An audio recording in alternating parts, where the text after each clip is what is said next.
담도 폐쇄증에 대한 이제 워낙 알려지지 않았지만 그래도 인터넷에 검색했을 때 나오는 몇 가지 질문들에 대한 내용을 정리했습니다. 이 담도 폐쇄증은 남아보다 여아에게 잘 걸린다라는 이야기들이 있는데요. 정답은 맞지만 이 왜 그런지는 저희가 알지 못합니다. 계속 여아들한테서 조금 더 많이 생기고 있고 치료를 하고 있는데 그 원인을 아직도 모르고 있고요. 그 다음으로는 이제 왜 생기는지 환자 어머니들이 물어보시는 데가 있었는데 사실 원인을 모릅니다. 그러니까 여러 가지 가설 단계에 있는 가설 수준에서만 설명을 하고 있고요. 이것 때문에 이게 생긴다라고 말을 아직 하지 못하는 단계입니다. 다만 아까 신정원 선생님 말씀하신 것처럼 간에서 만들어진 담즙이 그 내려간 통로를 찾지 못하고 간 안에서 정체가 되면서 그 담즙이 그 독성을 띠게 됩니다. 그러면서 간이 간경화로 이어지게 되고 그 조그만 아이들한테서 이미 황달과 복수가 차면서 말기 간 환자처럼 진행이 되는 게 아주 무서운 병입니다. 그렇다면 담도 폐쇄증을 조기에 어떻게 알 수 있는지 물어보실 수 있는데 사실 가장 중요한 건 황달이고요. 황달은 우리 몸에 색소가 침착이 됩니다. 특히 하얀 배경이 된 흰 눈동자 그리고 이제 소변 색깔에서 짙은 노란색, 갈색으로 변하게 되면서 피부 전체가 갈색으로 변할 수 있는데 정상적인 모유 수유를 하는 아이들한테서도 신생아 황달이 생길 수 있기 때문에 그 표면적으로 드러난 증상만으로는 감별이 어렵습니다. 결정적인 것은 담즙이 장 내로 나오지 않기 때문에 음식물이 섞이지 않고 그대로 흰색 내지 아이보리색, 회색 어떤 경우에는 일부 섞여서는 나무젓가락처럼 그런 약간 노란색을 띠는 경우도 있을 수 있습니다. 바로 그게 저희 이 캠페인을 시작한 계기이고 그 기간이 4주에서 8주, 보통 평균적으로 4주 정도의 진단이 되면 빠르다고 볼 수 있습니다. 그래서 흰색 변이 겉으로 드러난 다른 황달 증상보다 조금 더 민감할 수 있고 중요한 사인이 될 수 있습니다. 우리나라 아이들이 똥기저귀를 떼는 기간이 평균 26개월이라고 합니다.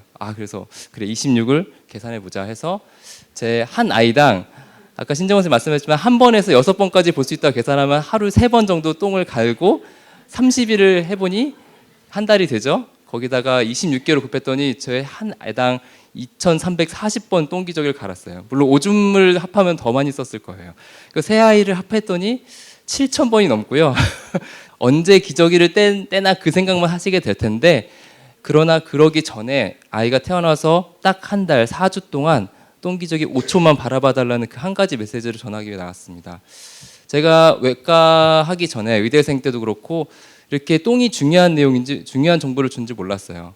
그리고 외과 전공을 하면서도 몰랐는데 소아외과 저희 선생님과 회진을 돌면서 어떤 엄마가 울면서 찾아옵니다. 하얗게 된 아기 기저귀를 가지고 울면서 입원을 했어요. 우리 아이 살려달라고. 그래서 담도 폐쇄증이라는 진단을 받고 수술을 받은 다음에 엄마 얼굴이 환하게 펴서 집에 갔습니다. 이게 어떻게 이런 일이 생길 수 있나. 그 아이는 벌써 태어난 지 한 달, 2달밖에 되지 않았는데 그래서 그 아이들에 대한 궁금증이 생겼고 그렇게 해서 저도 이제 공부를 시작하게 됐고요. 제 일상이 됐습니다. 제 외과를 수련한 후배들이 저한테 이렇게 물어봤어요.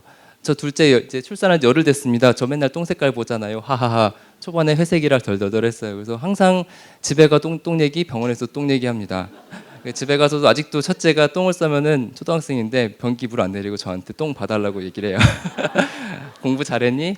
초등학교에서 뭐 배웠니? 그래서 똥 쌌어? 이렇게 해서 대화가 끝납니다. 이렇게 똥에 대한 많은 사연이 있고 저처럼 똥과 함께 사는 사람들도 있습니다. 아까 말씀드린 그 어머니가 처음에 가져온 기저귀는 왼쪽이 하얀색, 얼핏 보면 완전히 하얀색도 아니에요. 약간 말씀드린 그 나무젓가락 색깔처럼 노란빛을 띠고 있고 수술했더니 한 달 만에 저렇게 오른쪽에 담즙이 섞인 변이 보입니다. 이제 이렇게 아까 둘째, 셋째 출산하신 어머니들은 이제 아세요. 황금색 변이랑 녹색 변이 어느 정도 생기고 어떤 때 괜찮으신지 감이 오는데 처음 출산하신 분들이 놓치는 경우가 있습니다. 그래서 제가 확연하게 대비가 되는 두 가지 기저귀를 보여드렸습니다.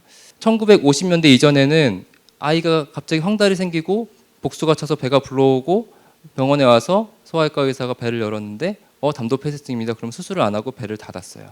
그래서 엄마 아빠한테 이 아이는 이제 1년도 못 살 거니까 집에 가서 편안하게 보내주세요라고 집에 보냈던 질환이 담도 폐쇄증이었고 이분이 이제 수술을 개발하면서부터는 우리가 치료할 수 있다, 희망을 가질 수 있는 그런 질환이 됐습니다. 수술 과정은 조금 복잡할 수 있는데요. 사실 결국은 간에서 흘러나오는 담도가 쪼그라들어서 기능을 못하기 때문에 그 담도를 개복해서 제거를 해주고 소장의 일부를 그 통로를 만들어서 간 밑에 붙여두는 수술을 합니다. 이게 카사이 수술이라고 하고 있고 우리나라에서 1년에 50명 정도 진단이 된다고 하시죠. 비인도는 10,000명 중에 1명꼴입니다.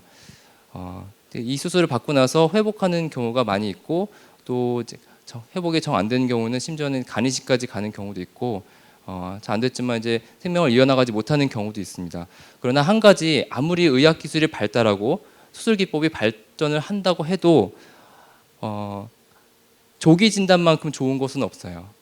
근데 그 조기 진단을 알아차릴 수 있는 거는 아이를 가장 옆에서 가까이 볼 수 있는 부모님이시거든요. 그러니까 엄마가 모르고 엄마가 방치해서 나중에 너무너무 후회하면서 울면서 오시는 분들이 계십니다. 그래서 여러분께 부탁드리는 것은 비록 1년에 50명밖에 진단이 안 되는 희귀 질환이지만 이 똥 색깔이 안 좋을 때 어떤 게 안 좋은지 그리고 하얀색일 때 어떤 신호인지를 널리 알려주시고 여러분이 활동하시는 다양한 SNS나 뭐 카페들 있으시잖아요. 뭐 지역 카페도 있으시고 그런 데서 많이 알려주셔서 단 한 명이라도 놓치는 아이들이 없기를 바라는 마음으로 저희가 준비를 했습니다. 그래서 제가 드리는 메시지는 단순합니다. 그 아이 똥은 생각보다 많은 메시지를 우리한테 줘요. 5초 바라보고 있으면은 얘 건강이 어떤 상태인지 짐작을 할 수가 있고요. 오히려 의사들보다 자기 아이 똥은 부모님들이 제일 잘 아십니다. 그래서 태어나서 딱 한 달 동안 5초만 지그시 바라봐 주세요. 이 똥이 나한테 무슨 얘기를 하고 있는지, 아이들이 이 똥을 통해서 무슨 메시지를 던지고 싶어 하는지를 지그시 바라봐 주시고 냄새 맡고 비교도 보시고 맛은 보면 안 되겠지만 그래서 주의 깊게 봐주십사 하는 말씀을 드리겠습니다. 효린 씨도 계시지만 이 아이들이 커서 어떤 어른이 되고 어떤 꿈을 꾸고 어떤 모습으로 자랄지 상상을 하신다면은 뭐 그까지 1년에 50명 진단된 아이들 때문에 이렇게 많은 엄마들이 이 미세먼지를 뚫고 이 자리에 와야 되냐? 저는 이 캠페인이 절대로 과하지 않다고 생각합니다. 실제로 이게 유전적으로 연결이 있는지도 밝혀지지 않았는데요. 한 아파트에서 두 아이가 진단이 된 경우도 있었어요. 드문 얘기지만 남매가 한 엄마의 남매가 담도폐쇄증을 진단된 경우도 있었고요. 우연의 일치라고 하지만 그걸 설명할 수 있는 방법은 아직은 없습니다. 그렇기 때문에 조금 더 우리 아이 똥을 빨리빨리 치우고 언제 기저귀를 때나 26개월을 세지 마시고 일단 초반에 한 달은 주의 깊게 봐주셨으면 좋겠고요. 이게 초반엔 똥이 제대로 나오다가 이상하게 한 달쯤 됐을 때부터 똥 색깔이 연해지기 시작합니다. 그러니까 담즙이 분비가 되다가 어떤 알 수 없는 원인에 의해서 담도가 쪼그라들면서 막히고 기능을 못하는 거거든요. 저희들이 밝혀내야 될 숙제지만 저희가 어머니들께 부탁드리는 것은 딱 4주 5초만 봐달라는 메시지를 전해드립니다. 이게 다양한 아이들의 각기 다른 흰 똥인데요. 말씀드렸던 것처럼 하얀색도 있고 회색 비슷한 색깔도 있고 아이보리색도 있어요. 근데 확실하게는 녹색변이 섞이지 않은 건 맞습니다. 심지어는 어른들도 이 담도에 문제가 생겨서 뭐 관을 받거나 그렇게 된 경우에도 어른들도 흰 똥을 쌀 수가 있습니다. 이제 아이들은 그런 외부적인 원인이 없음에도 불구하고 이런 색깔 변을 보인다 그러면은 이 시기를 놓쳐서 안 된다는 신호를 보낸다는 것입니다. 이 사진은 아까 보여드린 카사이 박사의 제자의 제자인 의사 선생님이고요. 옆에 계신 분은 카사이 수술을 받고 최장기 생존자인 아줌마예요. 55년생이니까 벌써 60이 넘었어요. 지금도 거의 정상적인 간 기능을 갖고 계시고 건강하게 살고 계신다고 합니다. 그래서 이렇게 건강하게 사는 어른이 될 수 있는 우리 아이들이 생명을 잃지 않기 위해서 저희가 이 캠페인이 더욱더 활성화되고 어머니들도 많이 알려주셨으면 좋겠습니다.